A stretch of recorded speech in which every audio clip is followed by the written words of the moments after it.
Hi friends, welcome back to my channel. இன்றைக்கி ரொம்ப யூஸ்ஃபுல்லான எல்லார் வீட்லேயும் பொதுவாக தொந்தரவு கொடுக்கக்கூடிய பல்லி, கரப்பாம்பூச்சி, எலியை எப்படி துரத்தடிக்கணும் அப்படின்ற வீடியோ இந்த வீடியோவில் சொல்லியிருக்கேன். ஸோ இந்த வீடியோ ஸ்கிப் பண்ணாமல் முழுமையாக பாருங்கள். முழுமையாக பார்த்து இந்த டிப்ஸ் பிடிச்சினா மறக்காமல் இந்த வீடியோக்கு ஒரு லைக் கொடுத்து சப்போர்ட் பண்ணி சப்ஸ்கிரைப் பண்ணிக்கோங்க. வாங்க இப்போ வீடியோக்குள்ளே போகலாம்.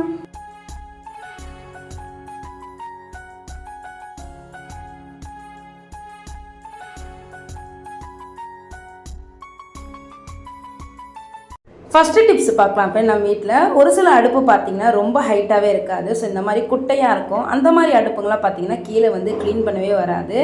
ஸோ இந்த மாதிரி 4 வாட்டர் பாட்டில் இருந்தால் எடுத்துக்கோங்க. எடுக்கக்கூடிய வாட்டர் பாட்டில் பார்த்திங்கன்னா இந்த மூடி பகுதிக்கிட்ட நல்லா கொஞ்சம் கனமாக இருக்கணும். ஸோ இதை இப்போ நான் விரல வச்சு காட்டுற பாருங்கள். அந்த இடத்துல இந்த 4 வாட்டர் பாட்டிலுமே கட் பண்ணி எடுத்துக்கலாம். ரொம்பவும் யூஸ்ஃபுல்லான டிப்ஸு. கண்டிப்பாக உங்கள் வீடுகளில் ட்ரை பண்ணி பாருங்கள்.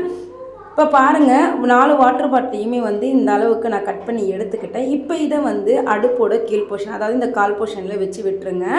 ஸோ இந்த மாதிரி 4 சைடுமே வச்சுட்டிங்கன்னா கொஞ்சம் அடுப்பு பார்த்திங்கன்னா ஹைட்டான மாரி இருக்கும். இப்போ பாருங்கள், நல்ல எவ்வளோ கேப் இருக்குது பார்த்தீங்களா. ஸோ இப்போ இந்த சமயத்தில் அழகாக நம்மளுக்கு கீழே எதுனா சிந்தினாலும் அழகாக நம்ம க்ளீன் பண்ணி எடுக்கலாம். ஸோ ஒரு சிலர் கேட்பீங்க, வாட்டர் பாட்டில் வச்சா கீழே விழுகாதா, அடுப்பு சரியாதா, ஆடாதான்னு கேட்கலாம். ஸோ வாட்டர் பாட்டிலோட இந்த மூடி பகுதிக்கிட்ட கொஞ்சம் கனமாக இருக்கிற மாதிரி எடுத்துக்கோங்க. இது கிட்டத்தட்ட நான் ஒரு 6 to 7 மந்த்தாக யூஸ் பண்ணிகிட்ருக்கேன். நல்லா தான் இருக்குது, ஆடவும் இல்லை, நல்லா சூப்பராக இருக்குது. பாருங்கள், நான் உங்களுக்கு அந்த வாட்டர் பாட்டிலோட மூடி வச்சதுக்கப்புறம் சமையல் பண்ணி காட்டுறேன். எதுவும் ஆடலை பாருங்கள். சாதம் கொடி வேக தான் செய்யுது. நல்லா ஸ்ட்ராங்காக இருக்குது. ஆனால் எடுக்கக்கூடிய அந்த வாட்டர் பாட்டிலோட முனைப்பகுதி மட்டும் கொஞ்சம் கனமாக இருக்கிற மாதிரி பார்த்துக்குங்க.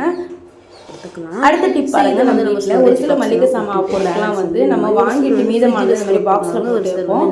அந்த மாதிரி போட்டு வைக்கிற சமயத்தில் என்ன ஆகும் அப்படின்னா, இது வண்டு பூச்சி இந்த மாதிரி வந்துடும். எப்பவுமே நம்ம வேணுன்ற அளவு நம்ம ஸ்டோரேஜ் பாக்ஸில் போட்டுக்கிட்டு மீதமான இந்த மாதிரி பாக்ஸ் நம்ம வைக்கும்போது வண்டு பூச்சி வராமல் இருக்கிறதுக்காக காட்டன் துணி எடுத்துக்கோங்க. அதில் கொஞ்சம் மஞ்சள் தூளும் கொஞ்சம் உப்புமே சேர்த்து நல்லா இந்த மாதிரி மடிச்சு ஒரு பேக்கெட் மாதிரி மடிச்சுட்டு அந்த நம்ம வச்சிருக்கக்கூடிய பருப்புமே சேர்த்து நம்ம சுற்றி நம்ம ஸ்டோர் பண்ற பாக்ஸ்ல நீங்க வெச்சிட்டீங்கன்னா சூப்பரா பாத்தீங்கன்னா இது கிட்டத்தட்ட 1 மாசம் கண்டிப்பா ட்ரை பண்ணி பாருங்க. எந்த பொருளுமே வீணா. அடுத்து பாருங்க, நம்ம வீட்ல ரொம்ப மட்டகாசம் பண்ணக்கூடிய பல்லி, கரப்பாம்பூச்சி எப்படி விரட்டுறதா இந்த வீடியோல பார்க்க போறோம். ரொம்ப யூஸ்ஃபுல்லான டிப்ஸ், அதுவும் 100% நல்ல எஃபெக்டிவான டிப்ஸ். கண்டிப்பா உங்க வீட்ல ட்ரை பண்ணி பாருங்க. இதுக்குன்னு அதிக விலை கொடுத்து எதுவுமே நீங்க வாங்க தேவையில்லை.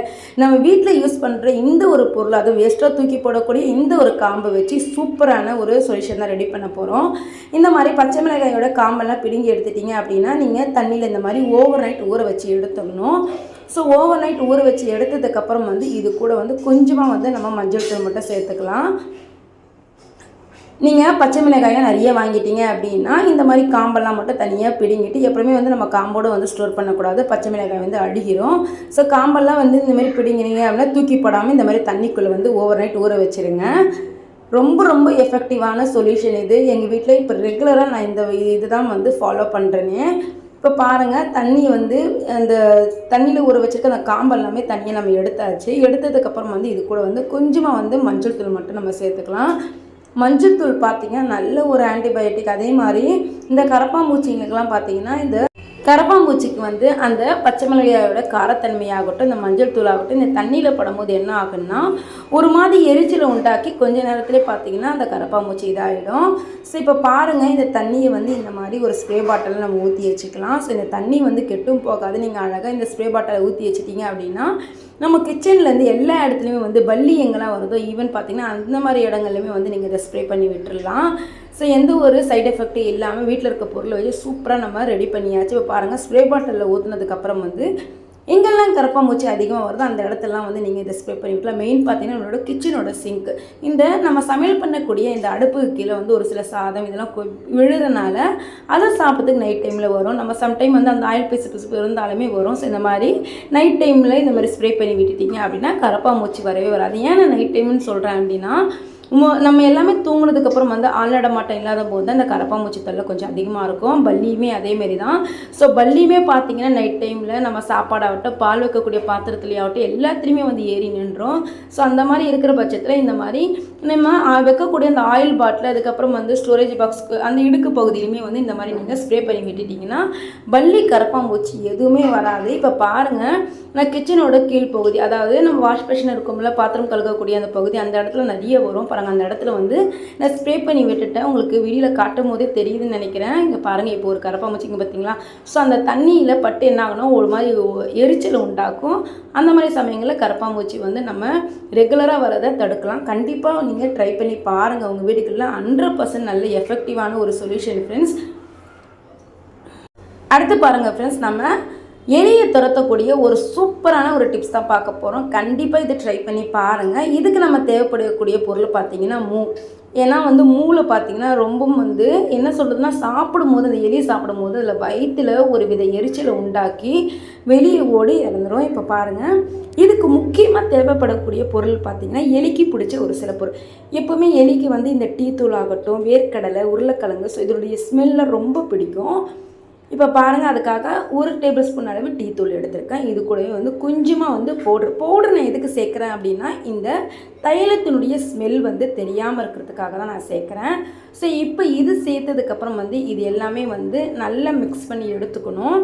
மிக்ஸ் பண்ணதுக்கப்புறம் பார்த்திங்கன்னா நல்லா வந்து நம்மளுக்கு ரவுண்டு பிடிக்கிற ஷேப்பில் வரும். ஏன்னா நம்ம எப்படியே உதிரியாக வச்சுட்டோம் அப்படின்னா ஸோ அதுக்கு பிடிக்கிற ஒரு பொருளுக்கு மேலே தான் நம்ம இதை வந்து வைக்க போகிறோம். அதனால் வந்து நம்மளுக்கு கொஞ்சம் நல்லா மிக்ஸ் பண்ணி ஒரு லட்டு ஷேப்புக்கு வந்து நீங்கள் மிக்ஸ் பண்ணி இந்த மாதிரி வச்சுக்கலாம்.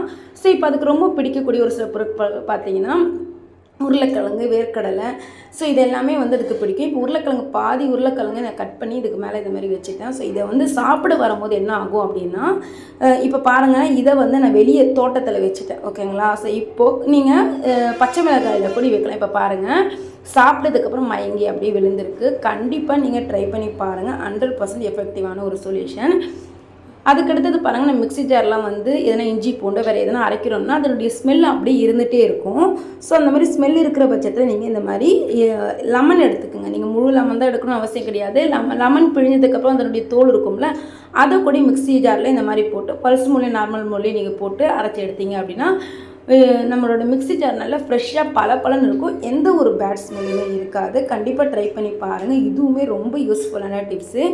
கண்டிப்பாக உங்கள் வீடுகளிலே ட்ரை பண்ணி பாருங்கள். அடுத்து பாருங்கள், நம்மளோட கிச்சனோட சிங்கில் வந்து அது நம்ம பாத்திரம் கழுவக்கூடிய குப்பையாகட்டும் உள்ளே போகாமல் இருக்க நம்ம வேஸ்ட்டாக வந்து யூஸ் பண்ணி தூக்கி போடி வச்சுருக்க சாஃப்டான ஸ்க்ராட்ச் பண்ணிருக்கோம்ல, அது இருந்தால் எடுத்துக்கோங்க. இந்த தண்ணி போகிற பகுதியில் இதை வச்சு விட்டுருங்க. நம்ம எப்போல்லாம் பாத்திரம் கழுகுறோமோ இதை வச்சிங்க அப்படின்னா நல்ல ஒரு ஸ்ட்ரெயினர் மாதிரி இருக்கும். எந்த ஒரு தூசி குப்பையுமே போகாது. அதேமாதிரி நம்ம பாத்திரம் கழுகும் போது அந்த டீ தூள்லாம் போகும்ல, ஸோ அது எல்லாமே போய் அடப்படாமல் இருக்கிறதுக்காக நீங்கள் இந்த மாதிரி வச்சுட்டிங்கன்னா தண்ணி மட்டும் தனியாக போயிடும். இந்த மாதிரி குப்பைங்களாம் நீங்கள் அழகாக அள்ளி டஸ்ட்பினில் போட்டுக்கலாம். ட்ரை பண்ணி பாருங்கள். அடுத்து பாருங்கள், நம்ம வீட்டில் பாகற்காயெலாம் வாங்கணும் அப்படின்னா அப்படியே ஸ்டோர் பண்ணாமல் இந்த மாதிரி ஸ்டோர் பண்ணி வச்சிங்க அப்படின்னா நீண்ட நாட்களுக்கு இருக்கும், ஃப்ரெஷ்ஷாகவும் இருக்கும். ஸோ எப்பொழுதுமே வாங்கிட்டீங்க அப்படின்னா 2 முனைப்பகுதிகளே கட் பண்ணி எடுத்துருங்க. ஏன்னா வந்து அழுகக்கூடிய பகுதி அதுதான் பார்த்தீங்கன்னா ஸ்டார்டிங் ஸ்டேஜ். ஸோ இந்த மாதிரி அழுகக்கூடிய பகுதி அங்கே தான். அந்த மாதிரி கட் பண்ணி எடுத்துட்டிங்க அப்படின்னா நல்லா ஃப்ரெஷ்ஷாக இருக்கும். இதை அப்படியே வைக்கக்கூடாது. இன்னுமே 2 துண்டாக கட் பண்ணி இந்த மாதிரி வச்சு ஸ்டோர் பண்ணிங்க அப்படின்னா பாகற்காய் வந்து நீண்ட நாட்களுக்கு இருக்கும். ட்ரை பண்ணி பாருங்கள். அடுத்து நம்ம ஃபங்க்ஷன் டைம்லாம் வந்து வெளியே போகிறோம் அப்படின்னா பழைய தங்க நகையை போட்டு போகும்போது ஒரு மாதிரி பழசாக இருக்கும். அதை வந்து நிமிஷத்தில் எப்படி புதுசாகிறதுன்னு பார்க்கலாம். அதுக்காக நம்ம வீட்டில் நல்ல பழுத்த தக்காளி இருந்தால் எடுத்துக்கோங்க. அந்த தக்காளியில் கொஞ்சமாக வந்து உப்பு மட்டும் சேர்த்துக்குங்க. அப்படி இல்லைன்னா சால்ட்டு கூட சேர்த்துக்கலாம். 2ல் எந்தனா ஒரு பொடி சேர்த்துக்கலாம் நீங்கள். ஸோ இந்த விதை பகுதியெலாம் எடுத்துடும். ஏன்னா நம்ம இந்த தக்காளி இந்த விதை பகுதியை வச்சு சேர்த்து நம்ம க்ளீன் பண்ணோம் அப்படின்னா இந்த விதையெல்லாம் வந்து அந்த நகைக்குள்ளே போய் மாட்டிக்கும். அதனால் விதை பகுதி மட்டும் தனியாக எடுத்துருங்க. இப்போ இது கூட கொஞ்சமாக வந்து உப்பு மட்டும் சேர்த்து நான் க்ளீன் பண்ணி எடுக்கிறேன். நல்ல 100% எஃபெக்டிவான ஒரு டிப்ஸ் ஃப்ரெண்ட்ஸ். சுத்தமாக வந்து சுலபமாக வந்து நல்லா பலன்னு க்ளீன் ஆகிடும். கண்டிப்பாக ட்ரை பண்ணி பாருங்கள் உங்கள் வீடுகள்லையும். ஓகே ஃப்ரெண்ட்ஸ், இந்த வீடியோவில் சொன்ன எல்லா டிப்ஸுமே கண்டிப்பாக பிடிச்சிருக்குன்னு நினைக்கிறேன். பிடிச்சிருந்த வீடியோக்கு லைக் கொடுத்து நம்ம சேனலை சப்போர்ட் பண்ணி சப்ஸ்கிரைப் பண்ணிக்கிங்க. தேங்க்யூ ஃபார் வாட்சிங்.